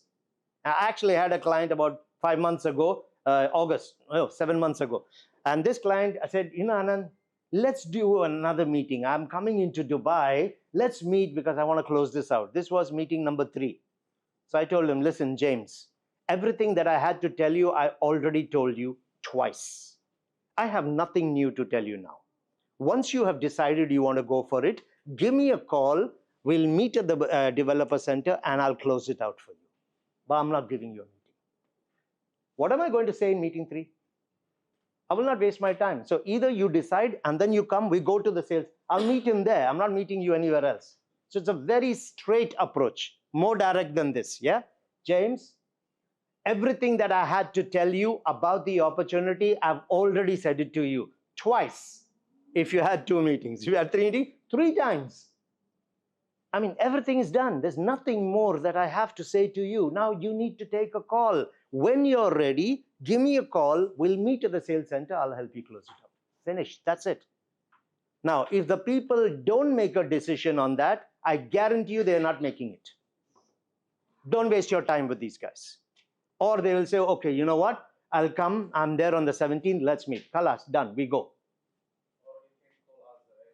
He can call wherever he wants. Anyway, he's not going to do anything with me. So I'm not going to waste my time with this guy. In a market, when you have so much of business, that also depends on your pipeline. If your pipeline is very limited, you're not networking, you don't have a lot of people, you're under pressure to hang on to these guys. But there is no deal coming from this sort of guy. So either you kill it, it's called a sudden death, or you close it. Now, to use it this way, it is very similar to the suggestive objection, but only the call to action changes. But here what I will do, in this I use a concern tone. So I'll demonstrate both together, okay? A concern tone, I'm on your side, I want to find out what's stopping you, okay? In this one, it's a no-nonsense tone. Enough is enough. That is the difference, okay? So let me first give you the technique. Then I will do both of these and you'll see the tone difference, okay? So here is an enough is enough. So I'll simply say, James, either this is not a good opportunity, in which case we both agree you shouldn't take it. Or it's an amazing opportunity and we both agree you should take it. One way or the other. Why don't we make a buying decision today so I don't have to waste your time with all these meetings? Shut up. Just shut up. What more will you say? You've been talking anyway, right? If they say, you know what, I don't want to go for this, the guy is never going for it. I'm telling you, don't waste your time. Or he will say, okay, you know what, let's do it. Just go ahead and reinforce it. Once he has signed, you've done the process, I'll say, you know what, James, I always knew at the end of it, you would make the right decision. Welcome to Dubai Hills Estate, or whatever you want to say. That's it. Now let's look at the tone and the difference in these two. The first one is concern tone, okay? James, either this is not a good opportunity, in which case we both agree you shouldn't go for it. You see the tone difference? We both agree you shouldn't go for it. Or it's an amazing opportunity and we both agree you should take it. But something seems to be holding you back. Is it the money? It's a concern tone.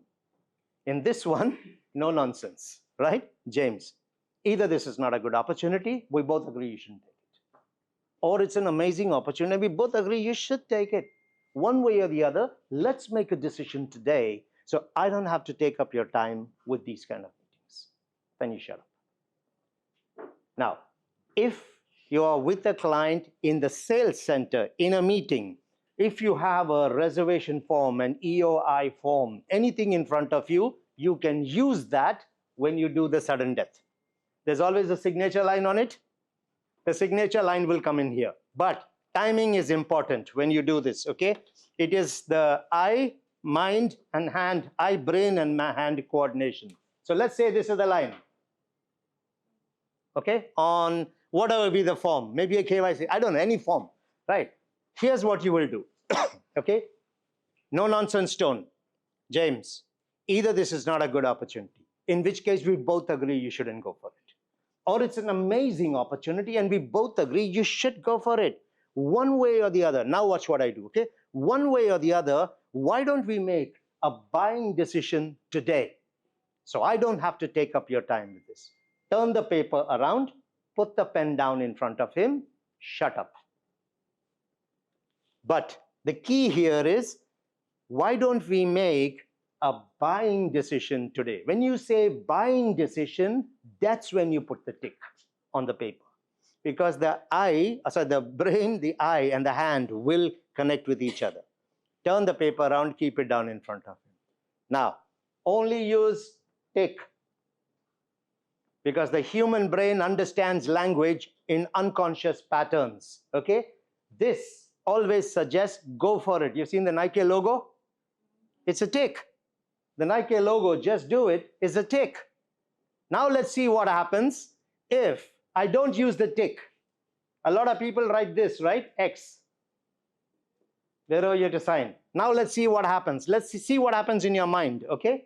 James, either this is not a good opportunity, in which case we both agree you shouldn't go for it, or it's an amazing opportunity and we both agree you should go for it. One way or the other, why don't we make a buying decision today? You see the reaction? Because in the head, this is a no. So please be very careful, because we have unconscious patterns. Right from when we were kids, when we had our test papers coming home, the X meant what? We didn't get marks. It was wrong. I probably got a kicking at home, right? So this is not good. No entry is always like this. Toxic, hazardous materials is always like this. So stop using X wherever you are. Maybe this fellow failed a lot in life, so he really doesn't like the X. So don't get him into that unconscious space, right? So instead of saying buying decision, because it suggests no, buying decision, more powerful. From now onwards, anytime you fill a form, opening a bank account, applying for a visa, travel visa, anything, you will find instruction, put an X in the box, put a tick. No one's going to throw your application because you put a tick. Stop using X's. Another example, where client is with us, we need him to sign on a few pages, reservation form, might go into a few pages. Sign here, sign here, sign here, sign here. Not good. It's better to just say, sign here, sign here, sign here, and sign here. So stop using the X going forward. Okay? Okay, we still have time. Good.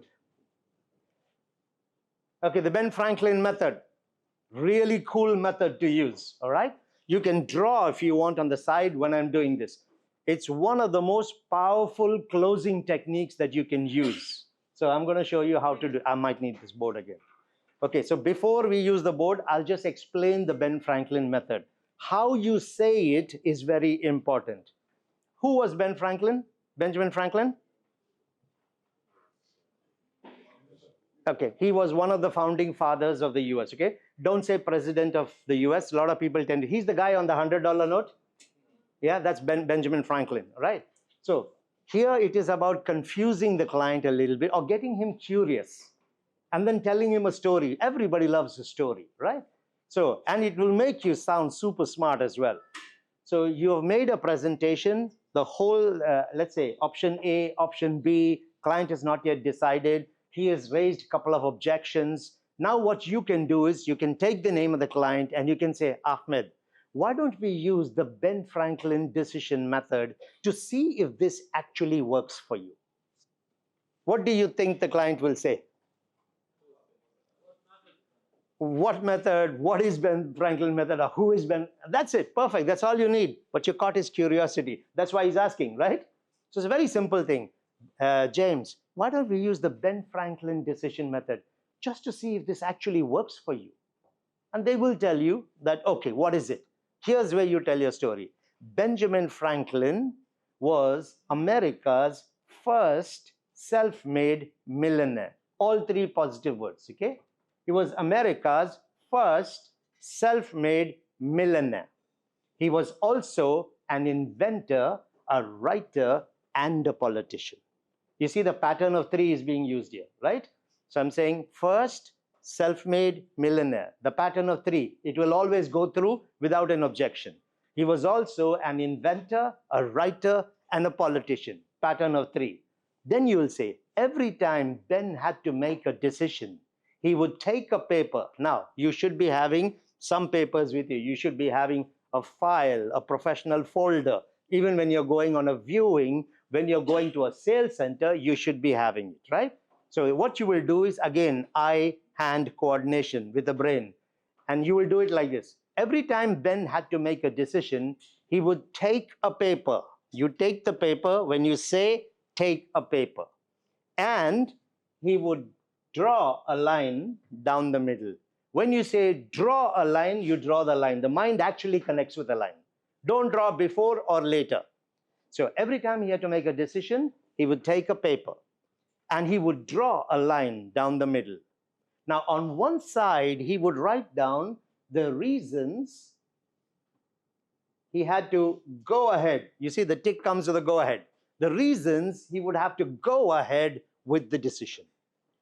On the other side, he would write down the challenges he needed to overcome before he made the decision. You will not say positive and negative. You will not say the reasons he should not go for it. You are still suggesting going for it, but what I need to take care of before that. So on one side, he would write the reasons why he should go ahead with the opportunity. On the other side, he would write down the challenges he needed to overcome before he made the decision. Or in your case, you could say, on the other side, he would write down the concerns you need to take care of before you make the decision. Now, James, let's do this together. What are some reasons you should go ahead with this? Involve them. What are some reasons you should go ahead? They will give you some reasons, right? Because you just presented excellent community, good return, whatever it may be. So the reasons will come out here. They will give you a couple of them or 3, 4 of them, and then you add to it. Now here how you do it, you don't start writing the reasons. They'll keep quiet because you're doing it. Let them give you first. So they will come out with what is important to them. When you start writing, you will write what you think is important to them. So let them write first, or let them tell you and you're writing it down. Then you can add to that your own after that, okay? So you will have about 5, 6, 7, easy. That's enough. Don't write everything in the community, okay? Because it looks like you're selling. Just these few. Then I will turn the paper around and tell him, now James, why don't you tell me what we need to take care of before you own this opportunity? Put the pen and shut up. Don't help decide. You don't help decide, okay? Turn the paper around. When you turn the paper around, he's reading all the reasons why you should go for it. And now he has to tell you why he should not go for it. Even the smartest guy in town cannot give you more than 3. They'll usually give you 2, and one will always be money. Okay, so let's say it's money. Second one, third one, very hard because they're seeing the positives. Remember, they're affirmations. So that's what you're doing. Now, once you have got this, then you will take the paper back and say, okay, price. When you say price is a concern, what exactly is the concern? You have to do objection handling, all right? Deal with the objection. Then I'll simply say, James, does that answer your question satisfactorily? And if he says, well, yeah, that answers my question, here's what you got to do, okay? tick, scratch. No X's. Tick, so in his mind, done, scratch. When he scratched, the mind actually scratches it out. Then go to the second one. He might be saying completion date, right? So then I'll ask, what exactly is the concern? Deal with it. Does that answer your question satisfactorily? Excellent. Use the power word. Tick, scratch. Tick, scratch. Now, once you have handled that, you'll simply say, well, James, looks like we've made a buying decision, haven't we? How would you like to make the down payment on this? That's your close. And the advantage of this is all the benefits that you talked about earlier, which he has forgotten when he came to the final stage, are now back in front of him. It's right there for him to see, and everything that is good is there. Everything that was a concern has been dealt with. Easy for them to make a decision. Now, after he makes the decision, you can do something which is called the icing on the cake. What is the purpose of icing on the cake? To make the cake look more attractive, true? You don't buy the cake because of the icing. You buy it because of the actual cake. I don't know, what a black forest, red velvet, whatever it is. But the icing makes it look even better. So what you will do is after you've taken care of this, looks like we've made a decision, haven't we? How would you like to make the down payment? Or which unit would you like to go for? Once you have done that, say, by the way, James, we forgot. And then you'll come back with additional benefits because you have so many benefits in your community, right? You can also get in this community 1, 2, and 3. But never put these before the decision. Every community in Dubai today is quite sophisticated. If you actually compare with most communities around the world, communities in Dubai give way more features, okay? But all the features are not the reason I'm going to buy. So don't present everything in a community. It is too tiring for the client, it is too distracting, and it's too much information. And the problem when saying, let's say Dubai Hills Estate, and you start going through everything available in the community, the reason the client wanted to buy gets lost. Because it's just one thing in his head among 25 things you talked about. Every community, 20% of the features in the community will take care of 80% of the client's needs. When we make our communities in Dubai, we are making it for different type of people. Look at a Dubai Hills Estate. There are people who will live on a street of dreams.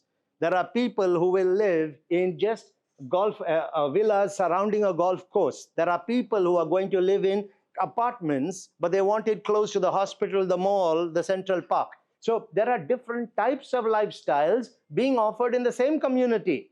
I may not be interested in the golf course, even if I'm interested in Dubai Hills Estate. So don't just pitch everything in the community, because the reason he's looking to buy is now not standing out. It's been hidden or clouded with the other things. So the other things, while they are nice in the community for somebody else, may not convince me to buy. But it is now there, and it has confused me or moved my reason somewhere to the side. So don't do that. Once you are qualified, find why Dubai Hills Estate will give you exactly that. Focus only on that. Then when you're closing, you close on those reasons. After he's done the buying decision, you turn around and say, by the way, we did not yet discuss this. Did you know that this community also gives you 1, 2, and 3? Now, this is not helping him to make the decision. Decision is done. This is helping to reinforce the decision, because now his perception will be, I didn't know that we had this also. I didn't know. So he gets the feeling he's getting more value for the money. But if I throw all of this before the decision, I can't say it again.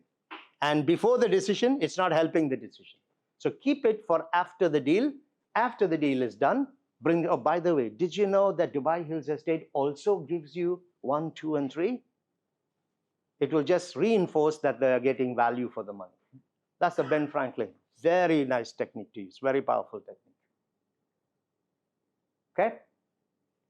On that note, we shall wrap up here today. I'll see you guys again next week. Question? Come over to the front now. Okay. Come on up.